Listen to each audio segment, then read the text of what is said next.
Communists have always played an active role in the fight by colonial countries for their freedom because the short-term objects of communism would always correspond with the long-term objects of freedom movements. I cannot say for certain if there is such a thing as love at first sight, but I do know that the moment I first glimpsed Winnie Nomzamo, I knew that I wanted to have her as my wife. Sabotage did not involve loss of life, and it offered the best hope for future race relations.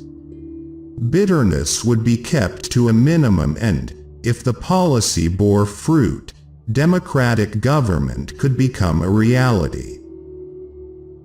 You know you can only lead them from behind. Especially for those of us who lived in single cells, you had the time to sit down and think, and we discovered that sitting down just to think is one of the best ways of keeping yourself fresh and able to address the problems facing you, and you had the opportunity, also, of examining your past. If the United States of America or Britain is having elections, they don't ask for observers from Africa or from Asia. But when we have elections, they want observers. I will not leave South Africa, nor will I surrender. Only through hardship, sacrifice, and militant action can freedom be won. The struggle is my life. I will continue fighting for freedom until the end of my days. I have always regarded myself, in the first place, as an African patriot. Leaders in all spheres who are living with HIV should be encouraged, not coerced, to lead by example and disclose their HIV status. The titanic effort that has brought liberation to South Africa and ensured the total liberation of Africa constitutes an act of redemption for the black people of the world.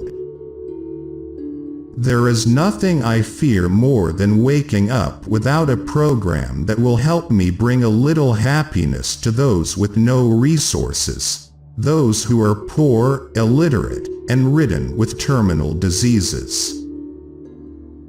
I have retired, but if there's anything that would kill me, it is to wake up in the morning not knowing what to do.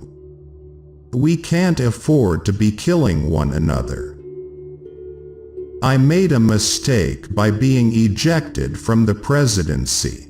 Next time, I will choose a cabinet which will allow me to be a life president. Our single most important challenge is therefore to help establish a social order in which the freedom of the individual will truly mean the freedom of the individual. When I came to Johannesburg from the countryside, I knew nobody, but many strangers were very kind to me.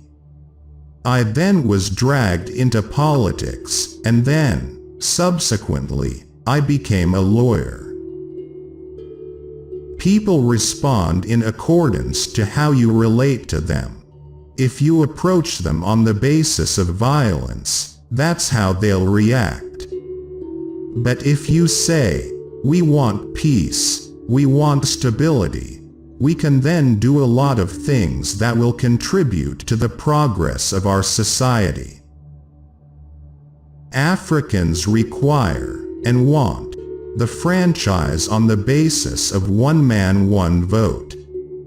They want political independence. Let us give publicity to HIV/AIDS and not hide it, because the only way to make it appear like a normal illness like TB or cancer is always to come out and say somebody has died because of HIV/AIDS, and people will stop regarding it as something extraordinary. I was first imprisoned in Pretoria, and then, thereafter, I was taken to Robben Island. I stayed there for a couple of weeks. I was taken back to Pretoria when I was charged in the Rivonia trial, when I was then sent to Robben Island for life. The names of Dingane and Bambata, Hintsa and Makina, Squangthi and Dalasile, Moshushu and Sekukuni, were praised as the glory of the entire African nation.